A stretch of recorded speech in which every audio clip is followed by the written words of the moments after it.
Graphic design? Can you make a living at that? Three, two, one, fun, fun, fun, fun, fun, fun, fun. Welcome to Design Futures, a show about what happens after design school. I'm Chris St. Cyr, and my guest on this episode is Greg Tariff. How are you, man? I'm doing well. This is long overdue, so thank you for having me. It's definitely long overdue. Let's hear about Greg.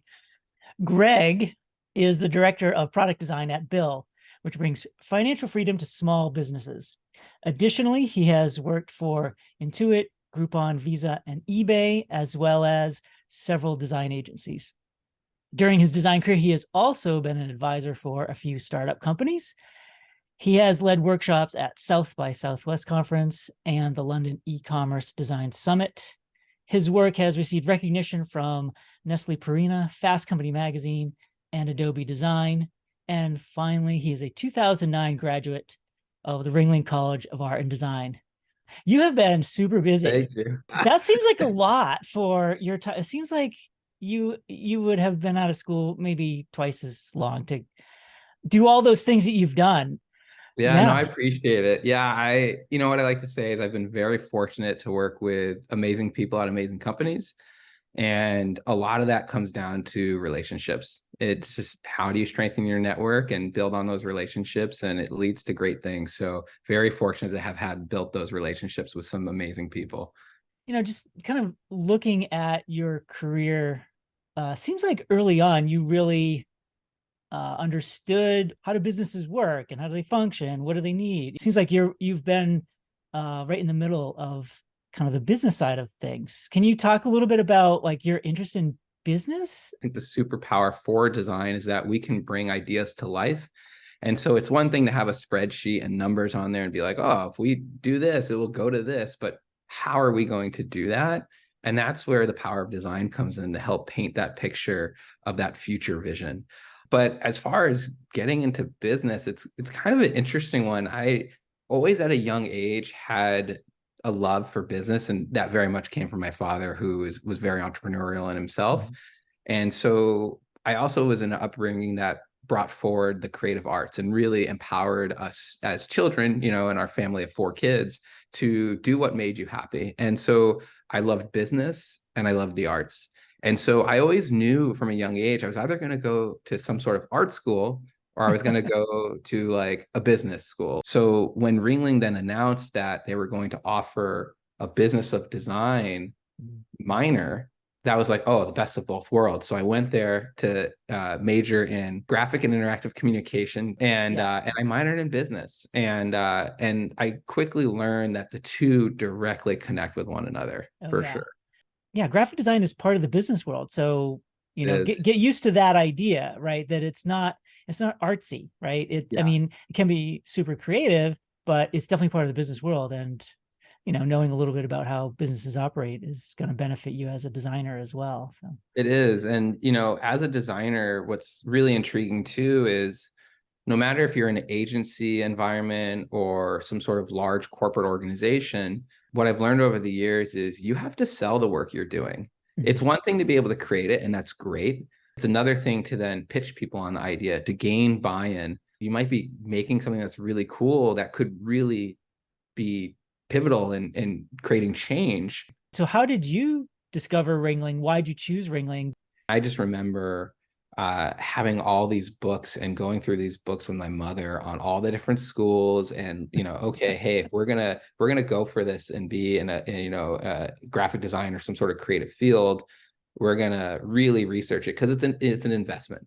And so I remember looking at RISD and looking at SVA, School of Visual Arts in New York City, and SCAD and Ringling.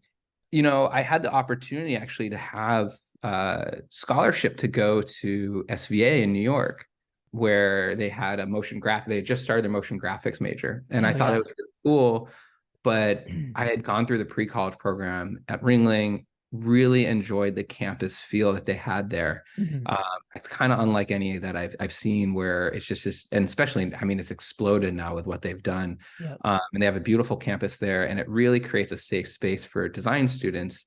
Whereas like SVA was just scattered all over New York City. And I grew up in the suburbs, didn't really have an interest in the city life. And of course, Yeah. after Ringling, ended up in New York City of all places. Of So course. it's just funny how that works. Yeah, sure. But Yeah, you did the pre-college program the I summer did. before you went. And that really helped me kind of gain insight into kind of what the bar was going to be. Like I knew, I mean, I'll tell you till this day, I'm crap with figure drawing. And I knew, and I remember going through the courses there and because you have to take all the core courses, right, Yeah. to creative arts. And when I came back from my pre-college experience, I enrolled at the local community college in figure drawing just to try to up my game to help, Yeah.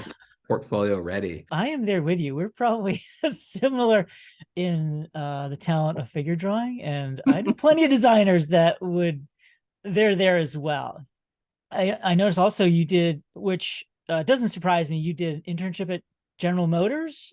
So it was interesting when I went to college at Ringling my freshman year, Facebook was like a new thing.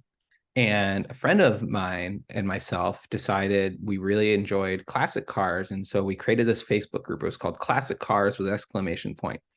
And it built up this big following. And so the summer after my freshman year, I actually got contacted by General Motors social media team. Social media was this new thing. Yeah, yeah. And I thought it was like a scam at first, this voicemail that I had. And it was somebody, and I called the phone number back, and it was like a corporate line at General Motors, like, oh, this is real. But they were like, hey, we're inviting people from MySpace and Flickr and Right. Facebook who have groups and followings to come, and we'll fly you in for you and a friend for a weekend to come to the Woodward Dream Cruise, which is this big show that happens there in Detroit, Michigan, and be our guest, and we'll give you a tour. And all we ask is that you take photos and you share it back with your pages. Again, I was like 19 or whatever. I was like, this is cool, sure. Right. So I went that summer and I grabbed every business card when they took us through the design center there. And I kept in touch with these people. And then General Motors, part of which I think Ringling has done a great job with, is their recruiting, the career services department there, where they would bring companies in to do portfolio reviews, which, by the way, was extremely nerve-wracking as a student to see if your name was on that list to meet with the company after you submit your portfolio. But that's a whole nother story.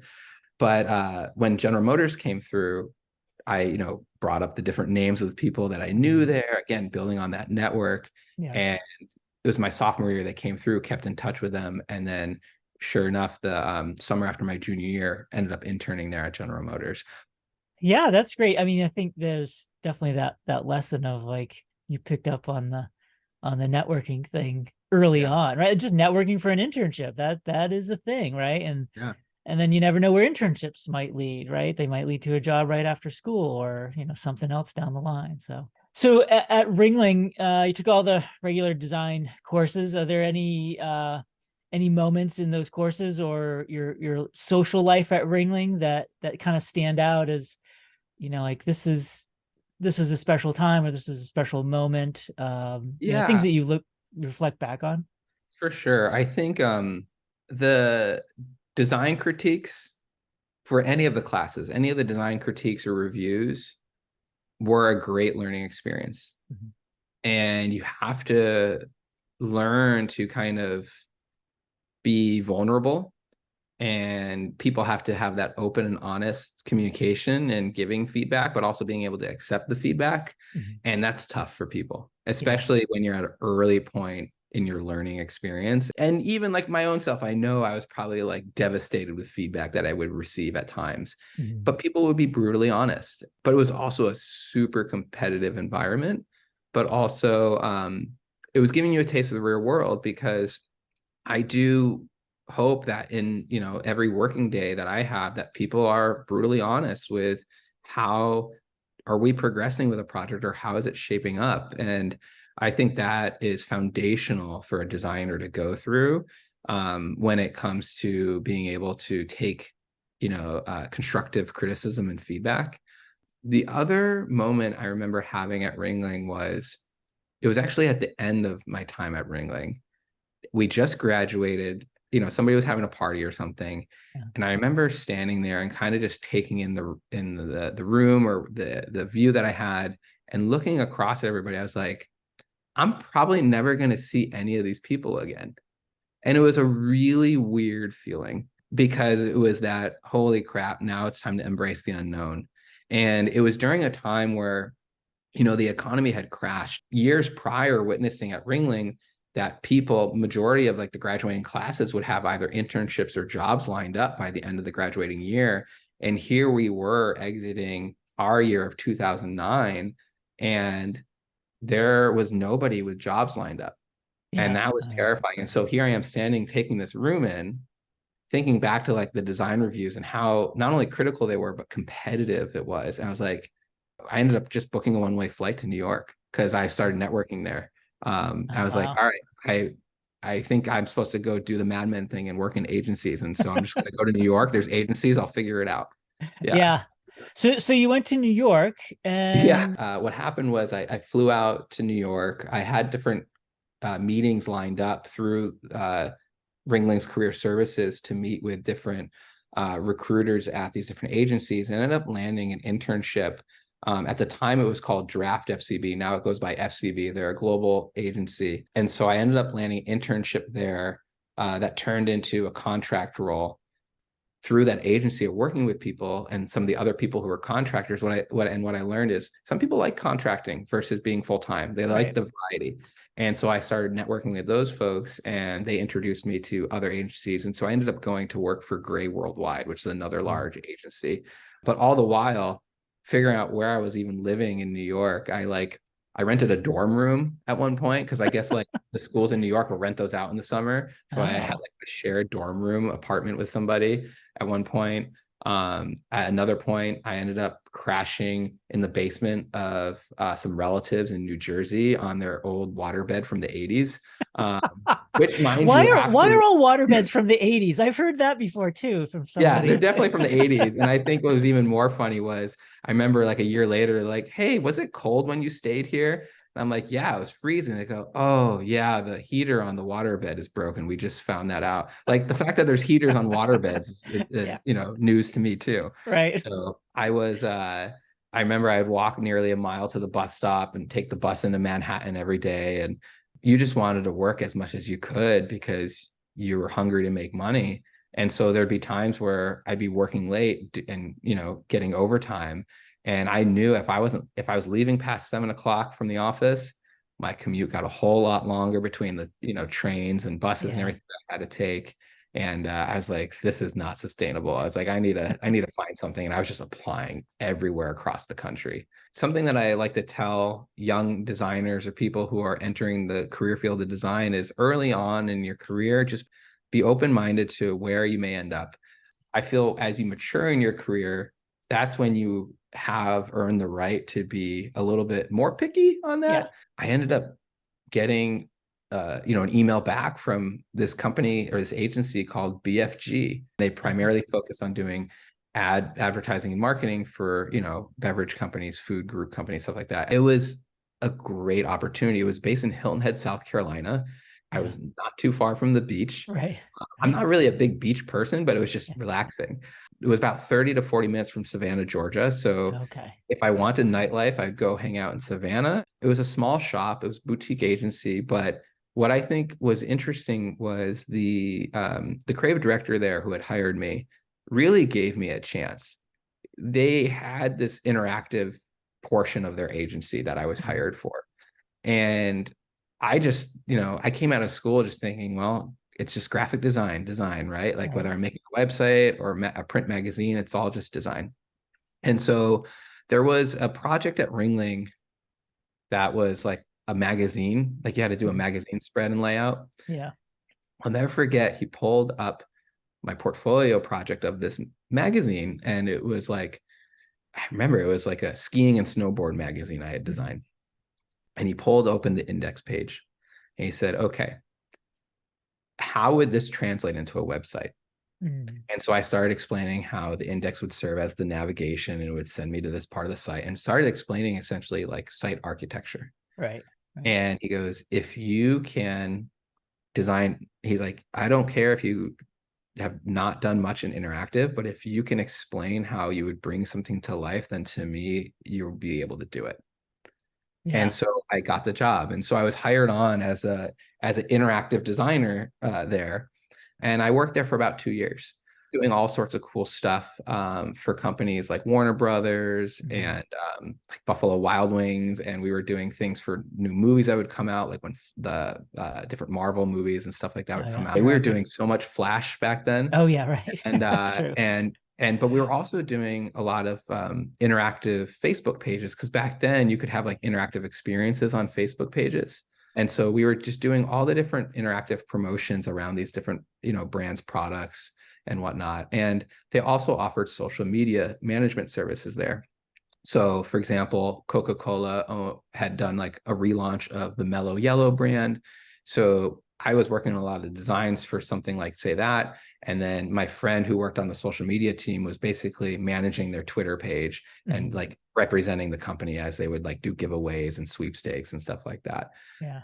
And it was funny because that friend of mine, his name was Alex, would walk in and every day he'd be like, look at this bike I won, or look at this iPad I won, or look at whatever. Like, he would just win all this stuff because he was on Twitter all day. I was like, Alex, that's cool, but some of us have a job and we can't just be hanging out on Twitter Right. and contests. And the light bulb kind of went off where Alex, myself, and another colleague who was an engineer there by the name of Brandon, the three of us kind of for fun over pizza and beer on the weekends created this website that was called Guazoo, and it would aggregate and scrape Twitter and Facebook for keywords like retweet to win, sweepstakes, contest, giveaway, and would put it in a news feed, categories across the top. So if you want travel giveaways or electronic giveaways, and all you'd have to do is hit enter, it would connect with your Twitter account, and boom, it would do all the work in the background to enter you into that contest. It soon just exploded. We didn't spend any money on marketing. And I think within like the first 6 months, we had something like 55,000 entered contests on the site. And so it was this weird moment because here we are at our jobs, right? We're working for an interactive marketing agency. We kind of have this thing that's starting to take off and get legs. One of us had a child on the way. Do we quit our jobs? And that's kind of scary. There's no insurance. Can we afford to live, essentially? Right. Yeah, that's a risk. A massive risk. And then we started also getting reached out to by like angel groups and incubators and accelerator programs. And we had no idea what Silicon Valley was. We were in Hilton Head, South Carolina. Like, no idea what any of that was. Unbeknownst to one another, we started getting reached out to by big companies. And so eBay had reached out to me and they're like, that's really cool, but you should be doing cool stuff here. And we kind of had this, reconvening like moment with each other. We're like, hey, I'm getting reached out to by eBay. Hey, I'm getting reached out to this. Well, these are great. Like, maybe this is what this thing is to help like springboard our careers and help us kind of grow. And so I ended up, taking the opportunity with eBay, and the next, I'm avid collector. So that was kind of like a dream job for me. Yeah. And next thing you knew, I was relocated to San Jose. Yeah. And so what were you doing at eBay? I think I was like, at first hired on as like a senior interactive designer, product design, UX designer, UI designer, visual designer. All these terms are being thrown around. Yeah. At that time, they were all the same thing, right? Everybody's doing all of it. To some degree related, right? Yeah. Right.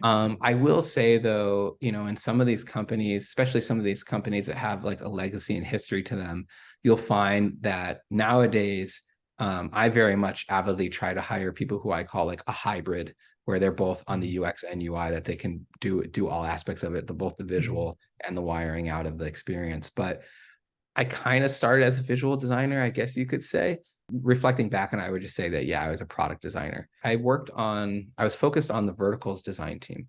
So verticals being the different, segments of eBay, like fashion, motors, electronics, etc. And then building out the features therein. I remember when we previously talked, you had said there was something about like eBay was like a second education for you. Like, was it? It was. Yeah. I think what was interesting about eBay was it didn't feel like a job. And I don't know if that was because I was just eagerly hungry at a young age in my career, or what they had built there from a cultural perspective, but it was just something that I enjoyed doing. I didn't think of it like I was waking up and going to work, and I was rapidly consuming education. I was learning the ropes. I will say, as a young person at that time, being brought in as a senior designer, there was definitely like ego, and I was all fluffed up and super Yeah. jazzed. And then soon learned that like there's many designers who are way better than me, and I need to embrace that and Yeah. learn from them. And that's something that kind of, that humbling part of the experience also, transformed over time and evolved over time too, to kind of absorb that knowledge and learn from your partners because they have a wealth of knowledge. I don't know if it was just like the final days of what Silicon Valley used to be, if you want to put it that way. I mean, I'd be wearing a t-shirt and shorts, rolling around the campus on a scooter. Like it was a fun environment. And I think because of that, it didn't feel like work. And we had a good team too, that we were just connected and really rallied on what we were working on. Yeah. And then where'd you go after? Because eBay was the first job on the West Coast, is that right? Yeah. Okay. Yeah. And then where'd you go from there? What's So next? I didn't know what I wanted at that time, but I wanted growth, and I wanted change as far as what I was working on. And because there had been a lot of reorgs and shuffling around of people, the opportunity to shift over and make a move to the mobile team wasn't open. And so because of that, I kind of felt stuck. And I kind of felt like I had learned now at this point all that I could. And I really wanted to change teams that I was on. And so what ended up transpiring was a former eBay colleague had shifted over to head up design at Visa and had reached out. And it was kind of just perfect timing on their part, where I was like, oh, okay, yeah, I'm interested in learning more, and ended up joining Visa. I was at Visa just for a short time. We did some really cool stuff. I got patents there, but I was there for just under 2 years. But I was a lead designer hired on there, helped build the team out to about 25 plus, and we were focused on new innovation and offerings for Visa. Yeah. And the reason that I would say that I was there for that kind of short while of just under 2 years was I then learned about work-life balance. I was in their innovation center in San Francisco. And for anybody who's familiar with the Bay Area, I was doing nearly a 2-hour commute each way. Oh yeah. And this was back when you're in the office 5 days a week, right? And so that got unsustainable real quick. Yeah. For me, with what was enticing about this opportunity was we were trying to figure out the future way for people to pay. So we were getting test devices. They wouldn't tell us the brand. It might have been like an Apple, iPhone, or a Samsung device. And it had this it would be like your phone, and it would have like this dongle thing plugged in the bottom that had a camera lens on it. And we were testing out retina scanning and things of that nature, and seeing how can we go through the security, risk, and verification process to make this work as a form of payment. Right. And so it was mind-blowing stuff we were doing. To tell you about some of these other companies, but I'm going to bring up some visuals. Sure. Look at some of your past companies, past work. Yeah. Oh, Groupon. Can we see that? So yeah, when was Groupon? So Groupon was after I had kind of dabbled in the startup space. A former eBay colleague was there, again, networking, and was leading design. Her name was Helena So, and she was a fantastic design leader. Actually, I would say that she really taught me the importance of building really good design culture as well as psychological safety for teams. We went through this massive overhaul and redesign of the experience to really push on becoming the go-to spot for local discovery. Kind of just going through, getting you to feel like you're going into the store with high visuals. So what was neat here, it's like being personalized. It's, welcoming the person, saying, hey, looking for dinner. It's taking into account, it's conversational, the time of day. They're kind of scrolling through local discovery. They come across kind of this, enticing video of this pizzeria. Now they click on it and they tap into actually like now feeling like they're there and getting a feel for it. So how do you kind of start bringing forward that premium experience? And this is something that they could offer to stores and restaurants to have a more premium deal offering. So it's not only just thinking about, the customer experience and up leveling it and making it more personalized and conversational, but then it's also thinking about what are you doing to fulfill the business needs as well to up level that. The Oak Lab. So this one looks like, anything that looks like augmented Super reality. futuristic. Yeah, it just looks like super sci-fi. So I got to know the story behind this. So Oak Labs was founded by a former eBay executive by the name of Healy Cipher. Healy had amassed a wealth of knowledge as it pertained to brick and mortar innovation. And so he walked in and out of a VC and essentially launched Oak Labs and had it fully funded. And he started tapping on people who were familiar with the work, in the past at eBay. And so I was one of those individuals. And so I ended up coming in to help build that picture of what could be a smart shopping experience, not only just smart for the customer, but smart for the retailer. The kind of backstory here is, we launched with a variety of brands such as Ralph Lauren, Rebecca Minkoff, a variety of higher end fashion retailers who could afford the technology in their stores. Mhm. And the way it worked was you walked into the fitting room and you had the garments in hand to try on. And so when you went to try them on in the fitting room, this magic mirror experience would illuminate and it would recognize via RFID tags the garments you're trying on.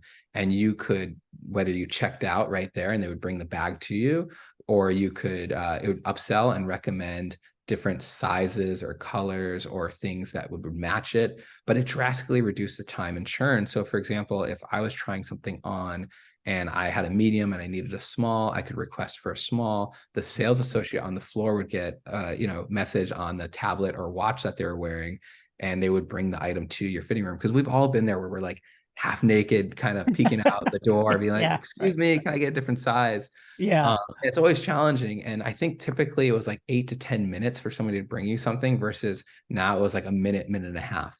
But then there's a bigger picture, which is now there's a dashboard in the back of the house and they're getting notified that, Chris, here you're trying on a medium and a small. Well, now they need to replenish the front of house. So now the stock is getting replenished out to the front of house. It creates this whole kind of circle of life experience. It was a really neat experience from a design and learning perspective. Okay, let's talk about this last one here because I know Sure, you love dogs. So what I is do. Fetch? Fetch I Lab. mean, can I say the Yeah, pun? This is like a pet project. it was totally a pet project, Oh or my yeah, God. it was totally a pet project for sure. It was interesting. I had been doing a lot of e-commerce and fintech work in the past and kind of just wanted to take a little mental break and exercise in looking at an underserved area. Mhm. And when it came to technology, I just don't feel the pet space. Like here's, dating back to, I think even back to the 1600s of dog tags, right? And they have Yeah. never really changed. That's my longtime friend, Adam Jackwitz, Oh, who I've okay. known since preschool. He's practically a brother. And it's just nice seeing his face there. He, myself, and then Steve Malka, who was somebody who I actually interned with in New York at Draft FCB, who's on the engineering side. Three of us kind of just felt passionate about how we wanted to create a smart ID tag for pets that was affordable. We had an app that was called Fetch My Pet, which was kind of our proof of concept, where we launched a pet life management app where you could save medical records. It would serve up content based on the data we would collect on your breed information, age information. So like if you have, say, a senior German Shepherd, maybe you should look at these, hip and joint supplements and things of that nature. But you could also report your pet missing. And so these are some of the patent diagrams that we had. We had trademarked, it was called a rover alert, kind of like an Amber Alert for Oh pets. yeah. And so within your geolocation, you could report your pet missing. And then I took some of the learnings I had in the past from like places like Visa or Oak around connected devices and beacon technology to be like, well, why don't we put a beacon on your pet? And there's a photo of us winning awards at I want to say is That's the Pet Care Pet Care Innovation. Innovation Prize. Yeah, Yeah. so that was with Nestle Purina, where they flew us all out and kind of put us through an accelerator program. And so people are amazing, and you learn to network, and people really want you to succeed. And pursuing a startup of your own, I think everybody should go on some sort of endeavor that they, whether it's a small business, startup, however you want to Mhm. identify it as, it really made you learn Mhm. rapidly. Yeah, so we ended up having to exit. We did it for about 2 years, and Mhm. we were acquired by a company called Fuzzy Pet Health. I like that line of like, yeah, everybody should do some kind of startup just to learn, go through the learning experience. I mean, there might be other Yeah. benefits, but you definitely learn something. I'd also like to point out that I think your drawing skills are here in this particular slide Oh here. yeah, that's not my drawings, but yeah. I think that was our lawyer. Yeah, That looks like a lawyer drawing of a figure, a human oh yeah, human those figure. were some of the patent diagrams, yeah, and explaining how the network would work. So let's talk about Bill, though. Yeah, I started really getting embedded into the SMB space and really feeling empowered to help small businesses, because at the end of the day, I've pursued it myself. And so that's why I think it was an easy leap over to Bill. I can empathize with the needs of these small businesses where it's like, they don't really want to be dealing with accounting, and they don't want to be dealing with different things. They want to focus on doing what matters most to them, which is like running their business and doing what matters to them, less on the things that, aren't as exciting, because these people will stay up late at night, sitting on their computer, pulling their hair out, trying to figure out, their software, when all they want to be doing is, say, running their restaurant or whatever it may be. And so how do you free them from that? How do you make things easy, right? Where they can just, simply go on their phone and send an invoice or get a report or see the status of a payment that's supposed to be coming in. And so what is we're talking about your product design. So what are you doing at your level on a regular basis? Is your day just full of spreadsheets and schedules and meetings? There are spreadsheets at times, and yes, that can be daunting for a designer because it's not the most pretty thing to look at. But so my role at Bill is I'm the director of product design. My pillar, as you would say, my area of focus is on growth. So growing the product experience, growing the customer base, growing the product.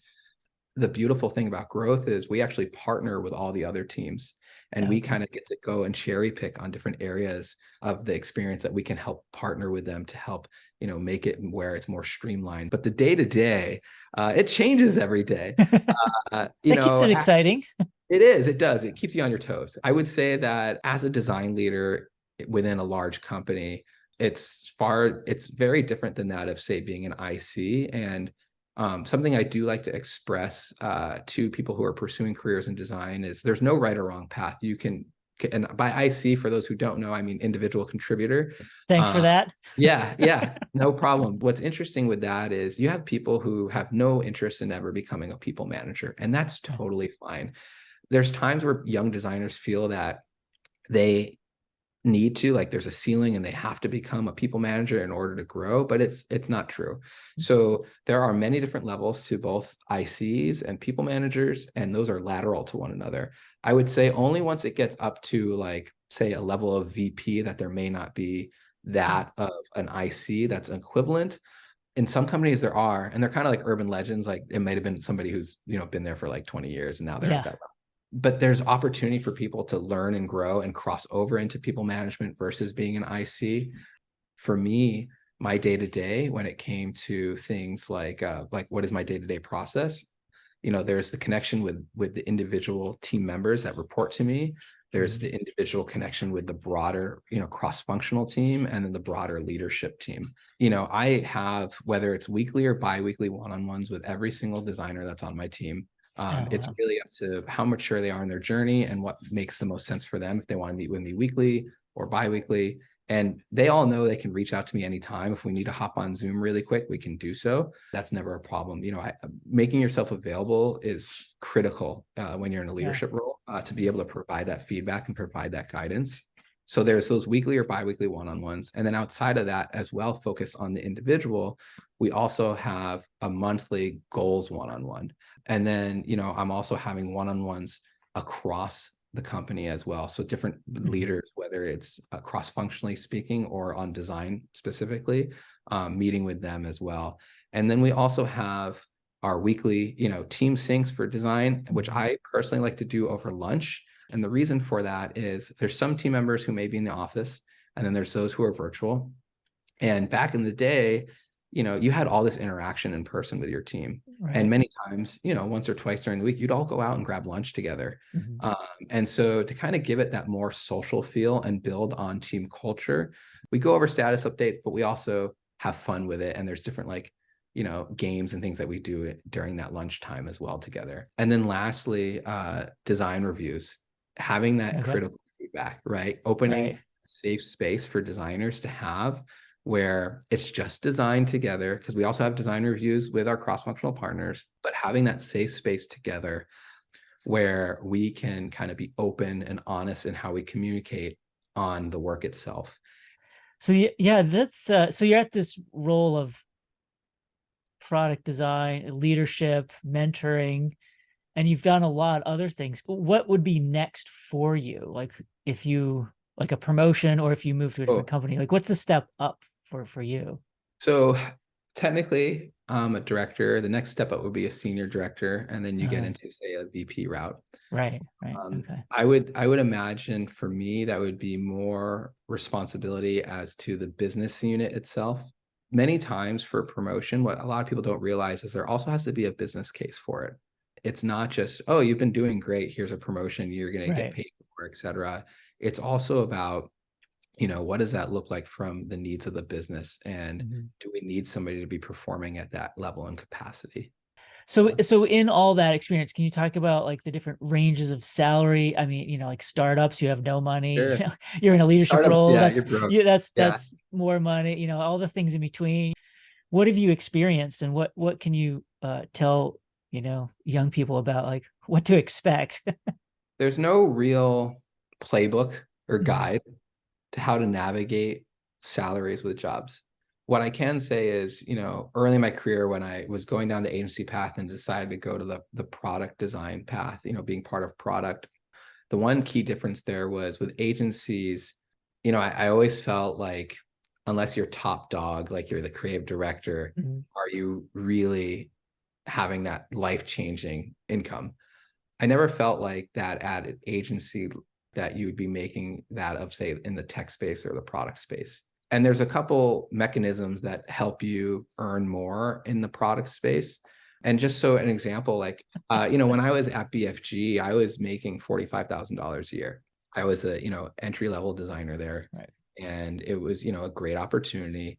And when I got the opportunity at eBay, I want to say, I think my starting salary at eBay was like 102.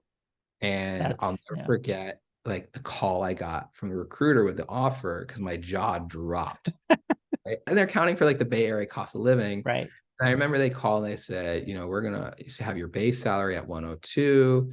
And then they went on to explain about like a sign-on bonus and stock. And I remember I'm like, okay. And the recruiter, I remember his name was Art, and he was like, so is that a verbal yes? I'm like, well, no, like I'm trying to like play it cool. Like You're I'm like, right. I'm like, yes, oh my God, this is amazing, right? Yeah. And I was like, well, no, like I'm gonna have to end my lease on my apartment early to relocate, and that's gonna have some costs associated. And Right. so they ended up like upping the salary and or like upping the sign-on bonus and whatnot. You learn over the years that you should be making what is going to bring you quality of life. There's also things sometimes you may actually take less with a job than what you may have had on offer from another place if it's means that quality of life is better. Like Mhm. commute has value. Are you having a long Right. or short commute? Like there's a lot, time with family. These things really matter and have a imaginary monetary value associated with them. Right. And so, but the way that I kind of get to the root of the opportunity is not to show all your cards and be like, well, I'm making this much, right? And so, Mhm. because now, like it could be way lower than what they had intended, right? Right. What I typically have done in the past with interviews is early on in the conversation, I'll frame it as, I'm wanting to be cognizant of everybody's time. I want to make sure this is worthwhile, not only for myself, but especially you and the rest of the team that I would be interviewing for. Can you share me more roughly around what is the range for this role and responsibility? What would those salary range be? And they may be like, oh, it's, 130 to 150. I'm just, using it as an example. And it's like, oh, okay, what would qualify me to be at the top of the range, Right. right? Like what are your expectations for somebody to be at the upper end of that range? Yeah. And that's where you kind of go from there. If you had told me that you can make six figures in design, I never would have known. Like I thought that was a doctor, right? Right. Yeah, and I've always kind of joked before with Jeff Blates over at Ringling. I've said to Yeah. him like, you know, with a diploma, they should give you just a one-way ticket to the Bay Area and you'll land somewhere, you'll find a job, and there's always a need for, quality, talented designers, and you'll do well for yourself. And Yeah. so Yeah. I'm a big fan of working in the product landscape and the tech space. All right, let's shift gears and talk about other things besides like boring Sure. work. You do have an interesting story, an interesting life story, if you Oh don't yeah. mind sharing. I mean, I'll just say the house fire. I mean, Yeah. obviously you're in a house right now, right? Is this I the am. house? This is Is my this home. This is your it. new home? I hope nobody ever has to deal with something of that, magnitude in their life. But it is a life-changing event for sure. And so Yeah. my wife Sarah and I, we got married in 2018, and then soon after we bought this home that was newly remodeled. Unfortunately, there was a lot of corners cut, and so about a year and a half or so living in the home, the entire roof caught fire. We found out that the exhaust to the gas fireplace wasn't done to code. We were in the home. We saw the flames out the windows. Truly traumatizing, terrifying experience. Yeah. Thankfully, most important thing was we were all safe. That's We great. grabbed the Yeah. dogs. We got outside. Because it happened during the pandemic, between supply shortages and delays and everything therein, it took 2.5 years to rebuild Yeah. the home. Yeah. And Uh, that's the interesting part to me. Like, you had this tragedy, this unfortunate thing that happened to you, but then you hit the road. I mean, I know other yeah, people did that it- too. Like, I started seeing photos of your van, and like, you just like, there was mountains in the background and sunsets and yeah. camping kinds of equipment. So were you just on the road for like a year or so during when everybody else was like locked down in their homes? At that point, insurance relocates you, when you go through something of that nature. And we were in a rental home, like 5 minutes from our house. There is the burnt carcass of our home. Like, we Oh just want to no. be in our home, and we Yeah. can't. We just sit and look at it while it's waiting for permits or waiting for approvals on things, right? We were kind of getting cabin fever in this rental because outside of maybe a suitcase worth of clothes, we had nothing that belonged to us outside of the rental furniture in it. And Right. everybody's at home, and so all we can do is work. And then we're kind of like, okay, now what? So we decided to make this big leap of faith, and they said, let's buy an RV, and let's this camper van thing, and let's just do this. You see on Instagram, it's like the van life is all glamorous. It is not glamorous. It's sweaty, it's stinky, it's Yeah. dirty, it's all of the above. But we had a blast, and we did it for about 8 months. We did Okay. 28 states, I think, and around Wow. 15,000 miles. And Nice. we just traveled the country, and we both were working remotely. So a we had what's it called? Wi-Fi hotspots from Verizon, T-Mobile, and You AT&T, had and them just hope all. for the best. Yeah, we just hope for the best. But hopefully we had signal somewhere. Surprisingly, for some reason, Kansas had the best signal. There's nothing there, but it had great signal. But yeah, we made the most out of it. It's around, it's really a story of just like persevering through, working through it, kind of the whole like make lemonade out of lemons sort of situation. And we kind of just like, what, if we can't be in our home, what can we do? Yeah. And Yeah. so we did that for a while, and then we came back to the Bay, and we hopped around Airbnbs. We spent a summer on the lake, just did Mhm. different things like that to try to make the most of the time, while also being very much tied to the construction as well and the Right. rebuild. Yeah. Yeah, Yeah. yeah. And this whole time you're working though. You're not And just we're working the whole vacation. time. Yeah. Yeah, Yeah. yeah. Oh yeah. And that was a juggling act in itself, where Right. you know, I almost felt I was working three different jobs, where I was dealing with managing the insurance claim, I was Mhm. dealing with managing the construction and rebuild of the home, and then my job. Yeah. And I will say, I was at Intuit at the time when the fire had took place, and they were amazingly gracious to us, giving me as much time as potentially needed. I remember his name's John Fasoli, who is now actually the CPO of MailChimp, and he had reached out just the next day, like, hey, do you need a GoFundMe? Like, is everything okay? Thankfully, we were surrounded by people who really cared and were really helpful Mhm. through that difficult time. Well, so I mean, you did have some good photos posting, so I think you had some Yeah, fun, some breaks yeah, from the camper work life, getting on Zoom all the time. And yeah. It so was a game though. Like, people would be yeah, like, "Where's Greg today?" They want yeah, like right. they never wanted me to have a virtual background on. Yeah, Yeah, yeah, exactly. The other thing that I think I knew this about you when you were a student too. And you mentioned it earlier, your love of cars. So yeah. what do you have like a whole garage full of cars, or like do you have like a super fancy sports car kind of thing, or what is the interest in cars, and how does that manifest itself? I've had friends who've jokingly said like they lost track of what I was driving, because my car ADD kicks in, and every other year it seems like I'm swapping something out or doing something. And the dream would be, yes, to have a garage full of cars, like You're have a like collection of Tony cars. Stark with all the Oh yeah, that cars. would be Yeah, amazing. That would be yeah. the dream. I always had this dream of like this retirement idea of like a coffee shop meets car storage warehouse, where it's just like a place for people to hang out that love cars and love coffee. Yeah, I mean, maybe someday.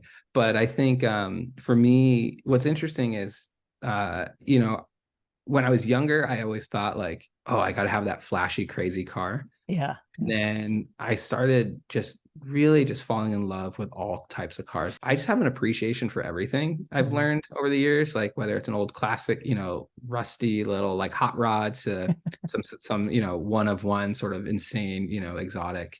And I think it's more so the appreciation of the design around it, the time and energy. I mean, when I interned at General Motors, I never met people who were more passionate about the work that they did. Yeah, as I've grown in my career, grown later in life, it's like you get to that point where it's like, aha, I could get that crazy car now. Like I can reward myself for all the hard work. And it's Yeah. like, yeah, but this old 20-year-old car is kind of cool too. That's kind of a smell to it and everything like that. Yeah. So what are you driving? What's your Uh, you got to go grocery shopping. What's your boring grocery shopping Oh car to no. drive? So right now, you're gonna kill me for this one. So I had a Land Cruiser, which was a lot of fun. And it was kind of that story of like, appreciating assets. So what I did was I bought an old classic Land Cruiser. Prior to the fire, I had owned a BMW M3, which was a blast and a fun car. Yeah. Highly recommend those. They're great, well-made, cars. As they say, ultimate driving machine. They're Yeah. fun, but I got rid of it. And I had this old Land Cruiser that we were using to drive back and forth, us and the dogs to wherever we needed to be living in during the time of the fire. And then, it didn't make sense to have. It started having issues. And I was like, I don't want to be putting money into it. So I sold it. And so now we have my wife's old little Scion that she had from college From as our little college. getter. Yeah. I do have my gem, which is I have a 1995 Toyota Supra turbo, Okay. Yeah. fun car, and it's super low mileage. And, that I see as like an investment opportunity and has Yeah. proven itself to be that. But I am eyeing, and we're waiting kind of till next year when it comes out. I would love to get a Land Cruiser again, but they're coming out Oh, with, and so I think that will be our family vehicle. Yeah, we don't need it. I pop in the office a couple yeah. days a week, and so I take the old reliable little Scion Toyota. Yeah, it's super efficient. Last bit on Sure. sort of the other collecting. So your Instagram says 90s retro collector. What's in this 90s collection? I'm a collector by trade. I love nostalgia. I have a couple old arcade machines hidden away in my garage. Simpsons arcade machine from the late 80s, early 90s, a Ninja Turtles arcade machine, um, action figures, Ninja Turtle action figures, All in the Pokemon boxes? cards. No, you Oh can't yeah, no, unbox. they've never been opened. Oh yeah. That is a true collector. Yeah. Yeah, no, even to the level of, does it have the little hole punched on it to have been on the rack or not? Is that a Like thing that collectors it look is a at? thing. It Oh is a my God. thing. And then artwork. I actually, you know what? I think you had introduced me to Shepard Fairey and Obey. Oh yeah, And probably back so then. I collect, all sorts of pop art. Mhm. I've got a lot of Shepard Fairey work. Really appreciate his creative space. And yeah, I think it's more around just the appreciation, the wild and crazy colors of Yeah. all that stuff. And it brings back good memories too, of Yeah, course. sure. And so yeah, And the other thing that brings you joy is dogs. Like, it okay, so is. do you have three dogs now or two? We're crazy dog people. We have 3 dogs. That Yeah. is crazy dog. That's you're outnumbered. Yes, Yeah. we are now. Yeah, that is true. What kind of dogs are they? Yeah, so we have a 14-year-old black lab pit rescue.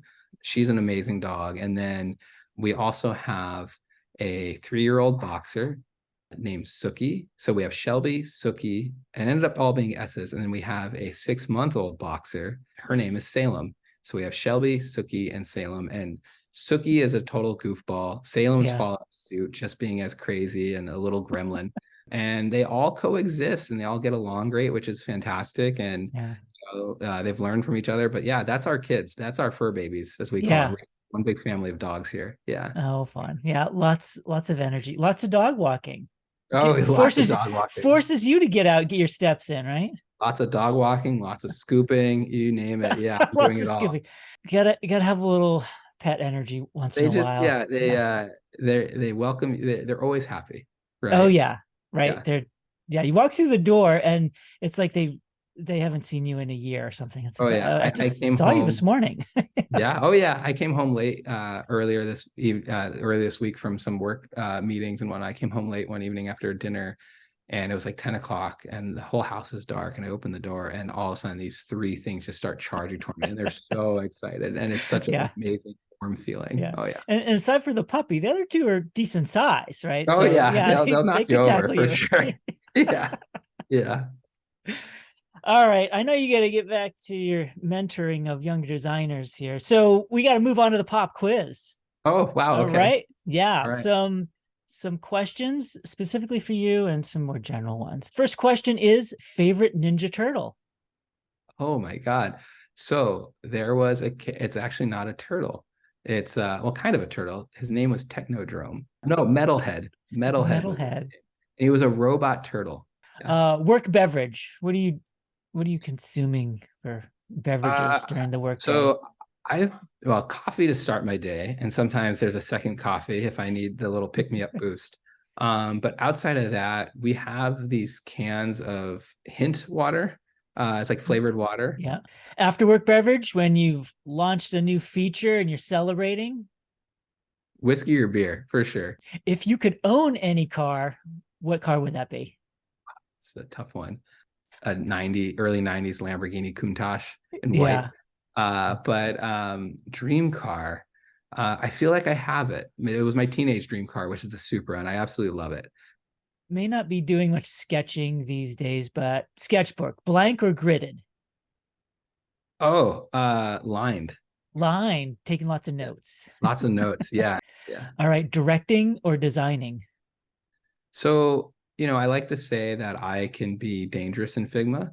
And so I do like to be hands-on and, roll up my sleeves to help work through challenges, but I definitely prefer it more on the leading side for sure. Yeah. Laptop or desktop? Laptop. Laptop. Oh, yeah. Siri, Alexa, or Google? That's an interesting one. It's actually two of them. So I will hopefully not have my phone go off, but Siri for my phone and then Alexa for the home. All right. If you weren't a designer, what would you be? Oh boy. I think there would be something on the business side for sure. I don't know exactly what on the business side, but there'd be something there probably. All right. What are your final thoughts for aspiring designers? Lessons you've learned you want to share? Yeah, I think embrace the unknown, right? Like you never know where things are going to take you. The unknown factor is you have to kind of flip it upside down, where many times it can be filled with anxiety, it can be filled with stress, but there's also a level of excitement. And so how do you ride the excitement to see where it goes? Yeah. There's always going to be some unknown, right? Yeah. Craig, I'm so glad we did this after talking about it for a couple of years now. Yeah, I'm so glad you're back in your house. You got a new Yes, puppy. Life is good, right? Yes. Yeah, no, it's fantastic now. Yeah, it's kind of refreshing where it's like, okay, we can kind of rebuild our lives now and kind of focus on what matters most now that we have our home base back. Yeah. Next time I'm in the Bay Area, I'll let you know I'm headed that way. Please do. Give me a holler. Love to get a coffee and go for a ride in the Supra. Yeah, exactly. That'd be great.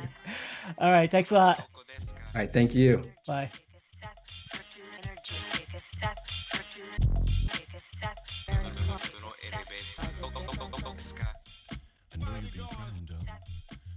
What do we learn from Greg? Be open to critique and be open to new opportunities. And finally, build a startup business. You will definitely learn. Thanks to Greg Tariff of Bill. If you have any comments or questions for me or any of my guests, please leave them in the comments and subscribe so you can catch the next episode of Design Futures. Until next time, go learn something. Your future depends on it. Thanks for listening. See ya.